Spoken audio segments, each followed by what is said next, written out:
tentang sejarah Palestina dan juga sejarah Yahudi yang masuk ke Palestina.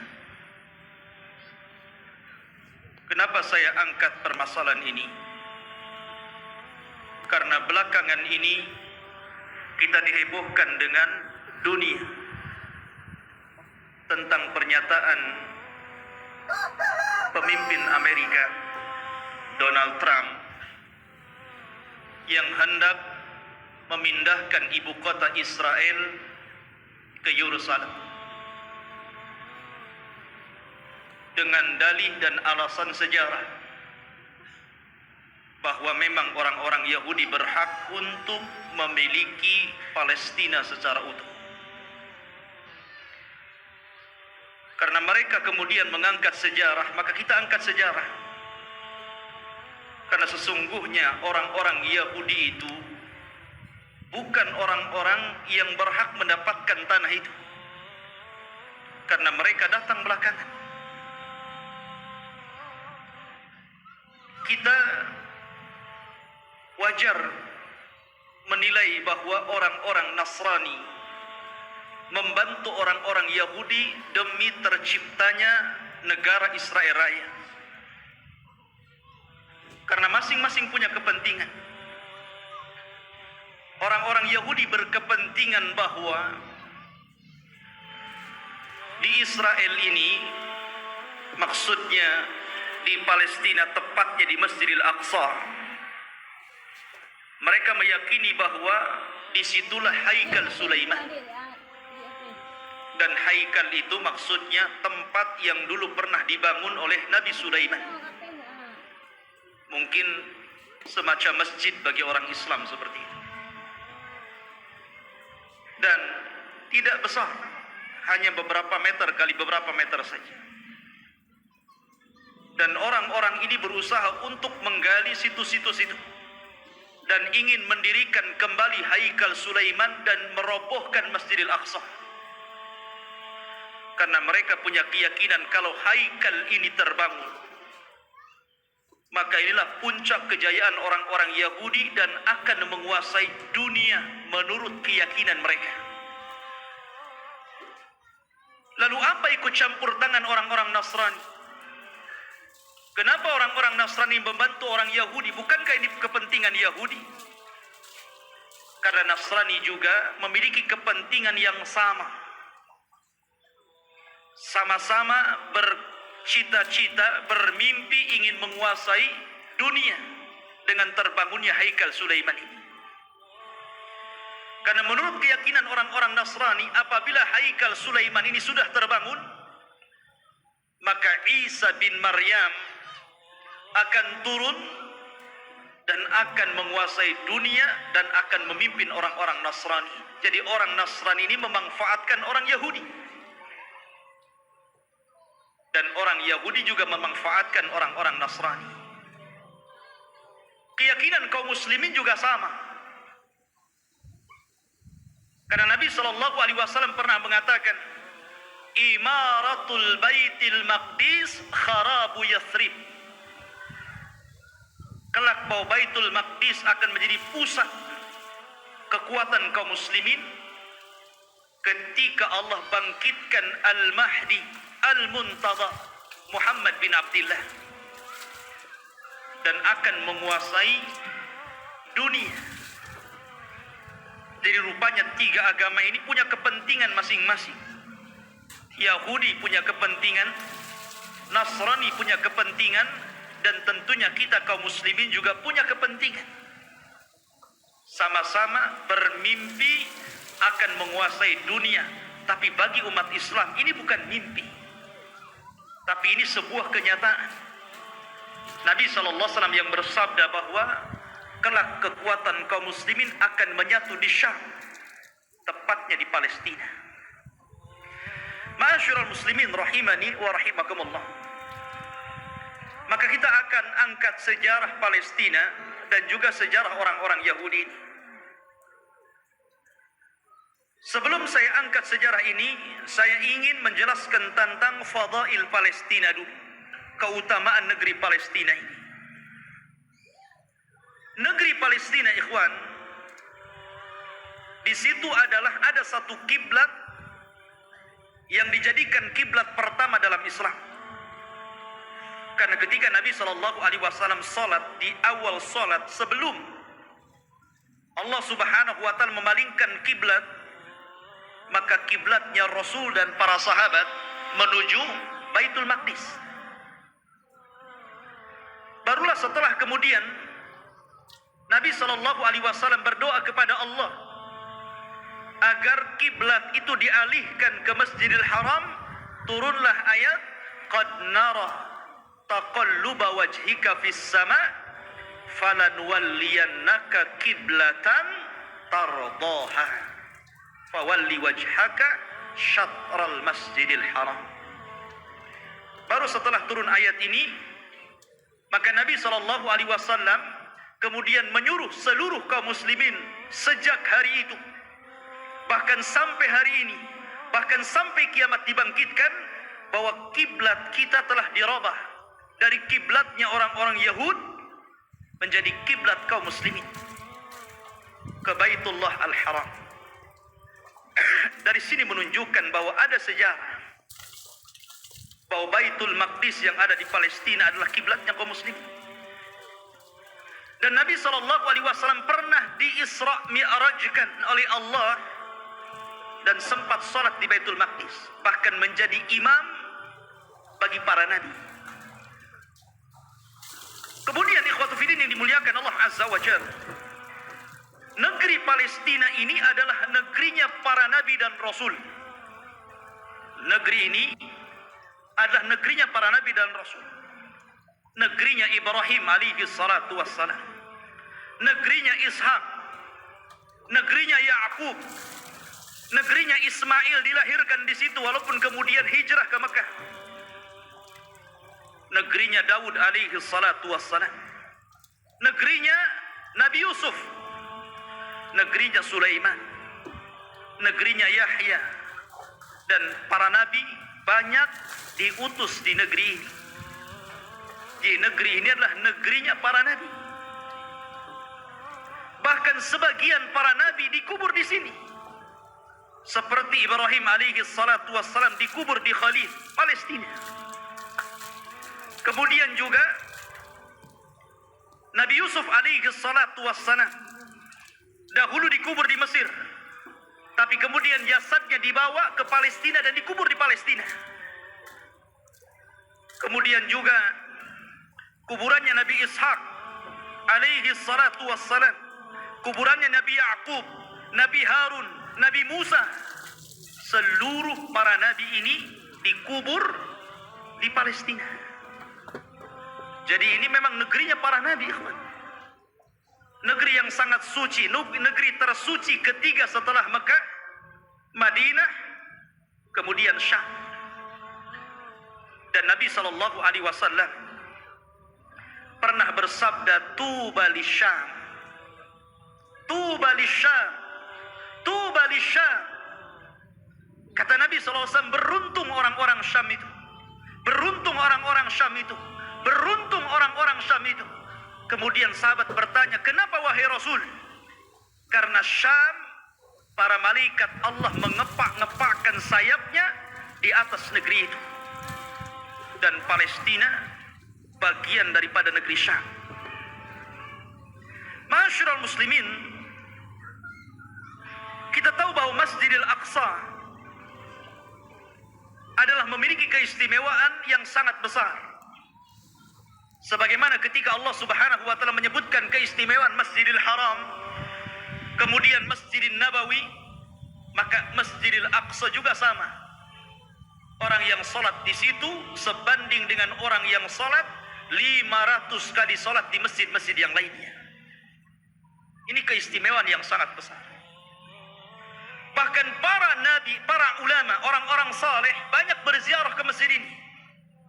Negerinya para ulama, negerinya kitab-kitab.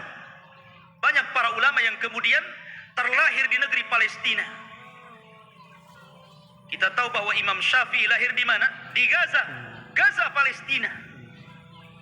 Di sana ada Al-Asqalan. Kita kenal dengan Al-Imam Ibnu Hajar Al-Asqalani, Asqalan Palestina. Jadi banyak para ulama dunia, bukan ulama kecil, ulama dunia, itu lahir di Palestina.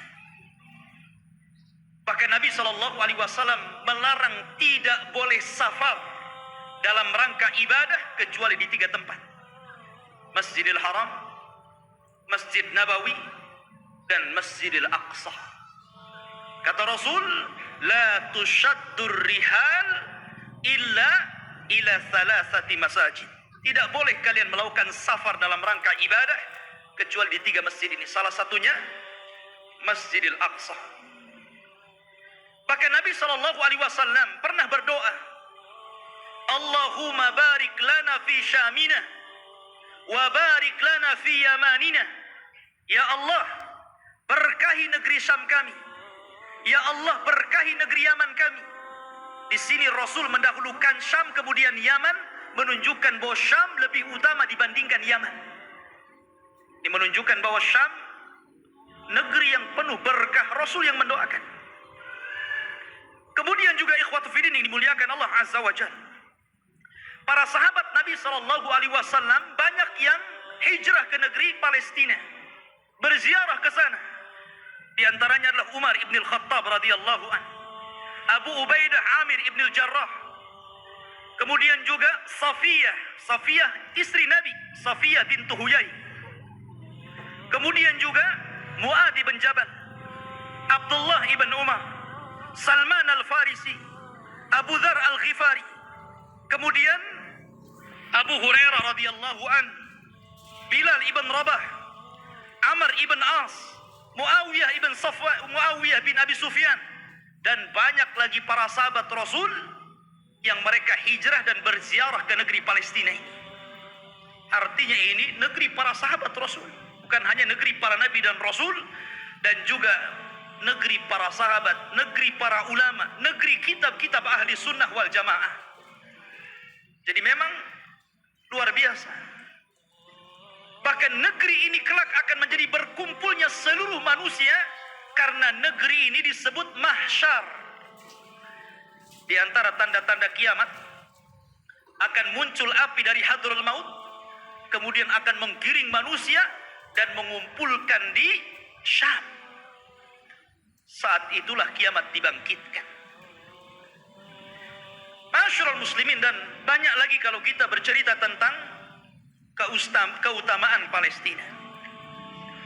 Lalu sejarahnya, kapan negeri ini memiliki penduduk dan manusia? Apakah orang-orang Yahudi yang mengklaim bahwa mereka adalah memiliki tanah Palestina dan sekitarnya, ataukah siapa? Disebutkan ikhwatu fiddin dalam sejarah, baik sejarah yang dicatat oleh para ulama Islam ataupun sejarah yang dicatat Barat.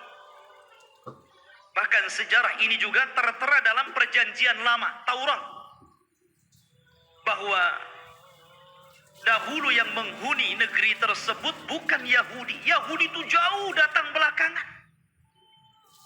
Ya. Bagaimana mungkin kemudian Yahudi mengklaim bahwa itu adalah tanah mereka?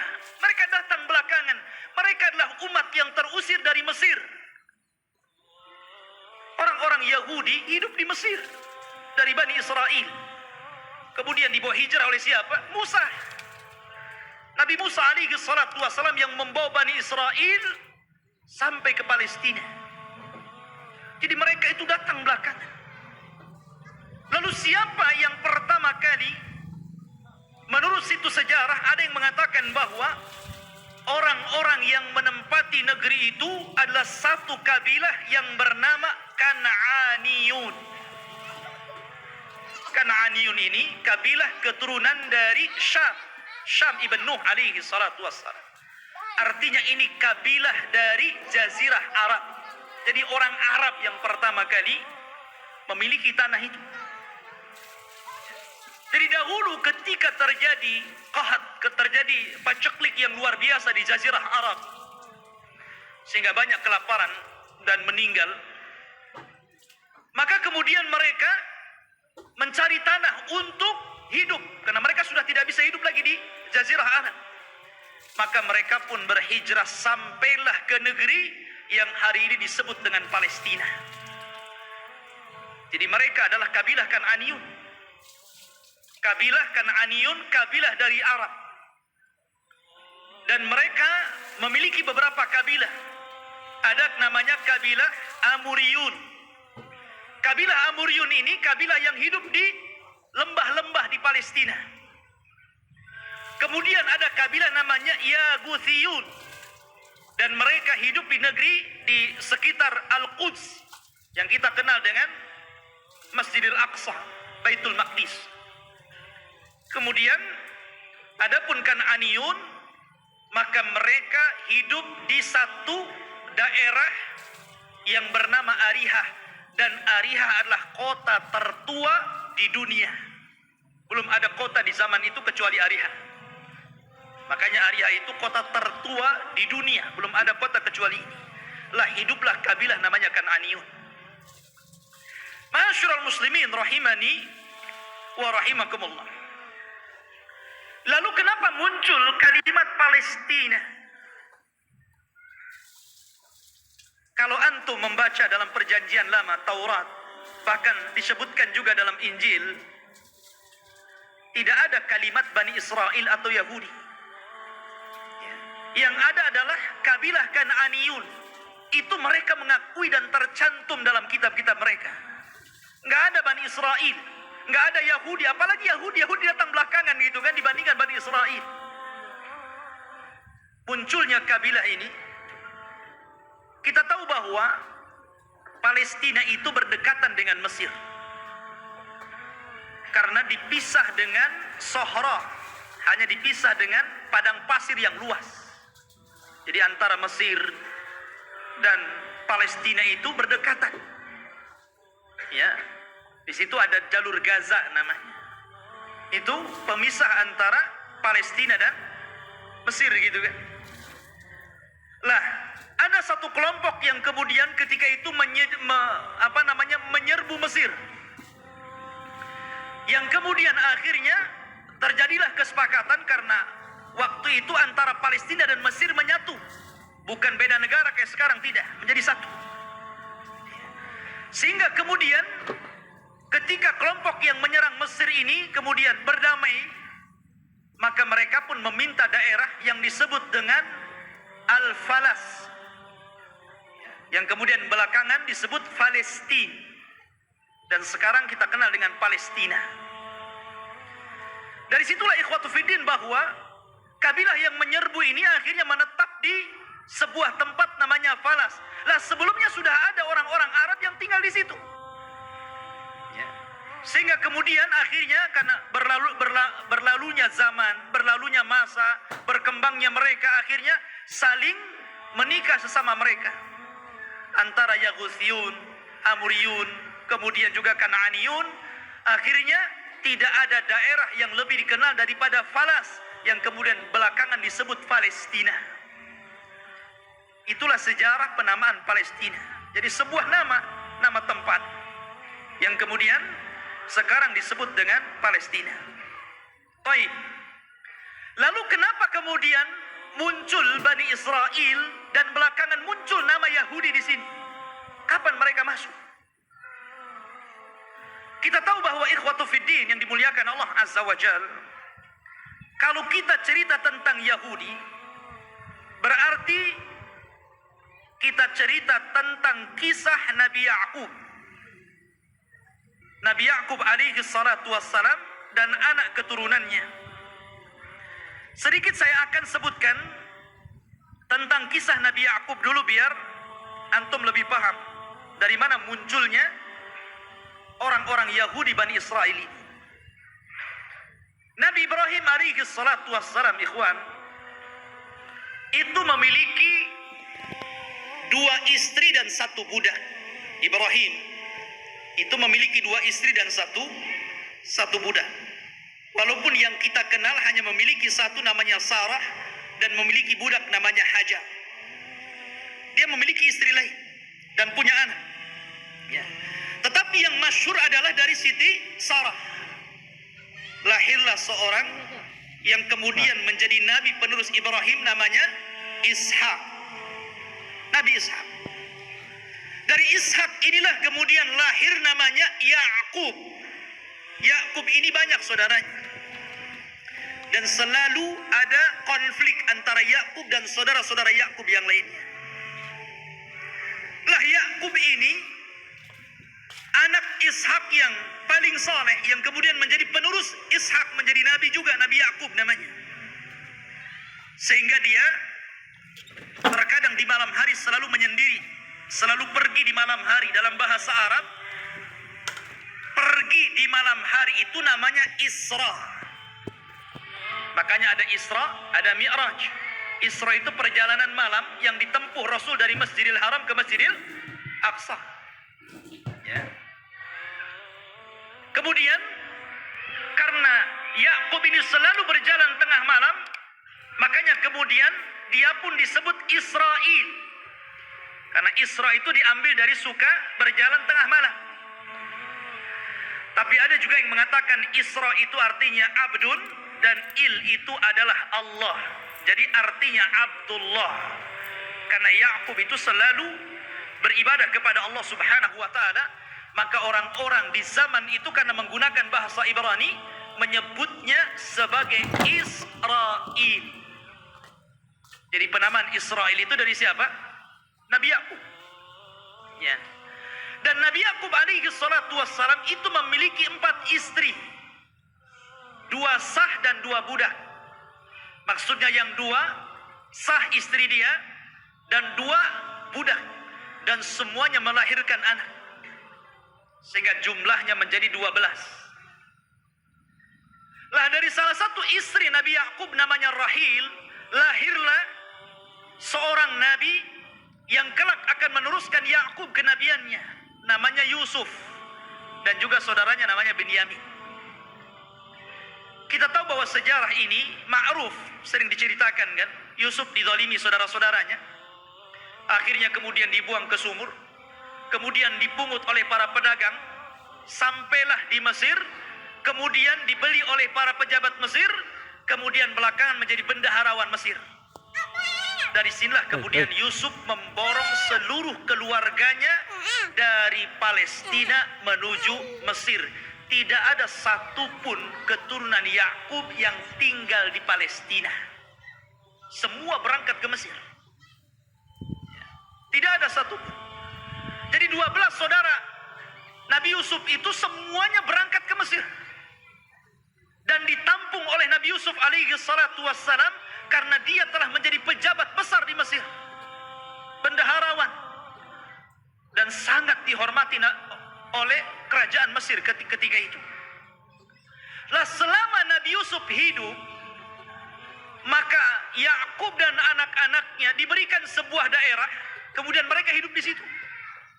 Dan mereka mendapatkan fasilitas yang luar biasa disebabkan oleh Nabi Yusuf alaihi salatu wassalam.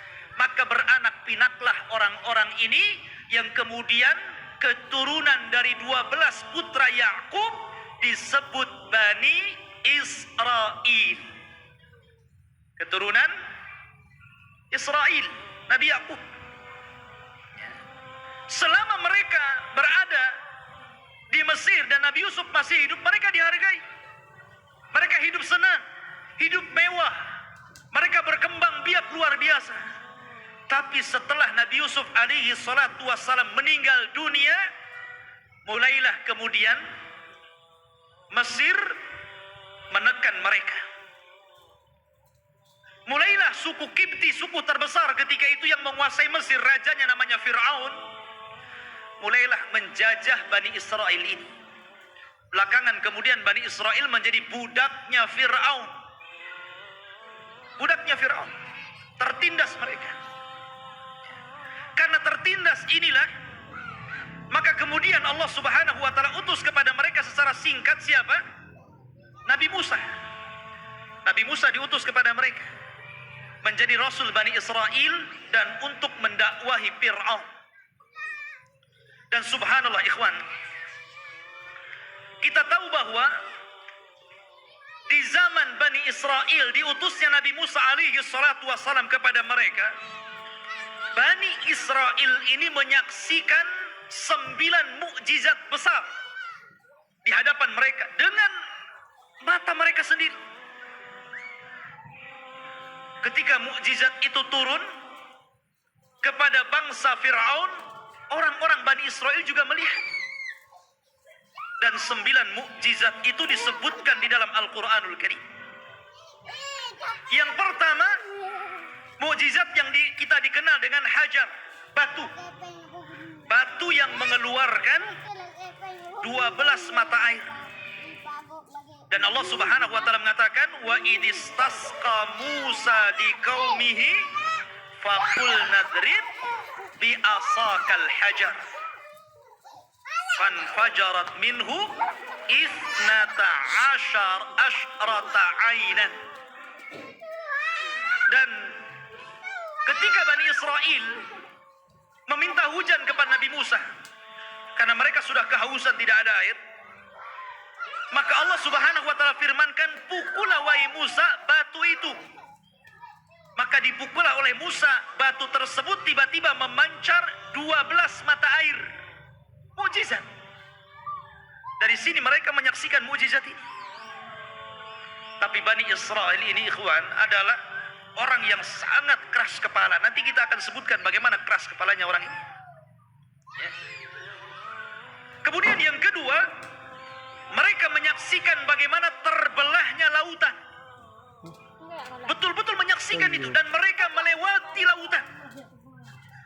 Ketika Fir'aun mengejar-ngejar Nabi Musa dan Bani Israel yang lari dari Mesir ke Palestina, kemudian mereka dihadang oleh lautan besar, maka Allah Subhanahu wa taala mengatakan, fa'auhayna ila Musa anidrib bi asakal bahra. Dan kami wahyukan kepada Musa agar memukul dengan tongkatnya lautan. Fanfalaka fakana kullu firqin kataudil adhim. Maka kemudian tiba-tiba lautan terbelah menjadi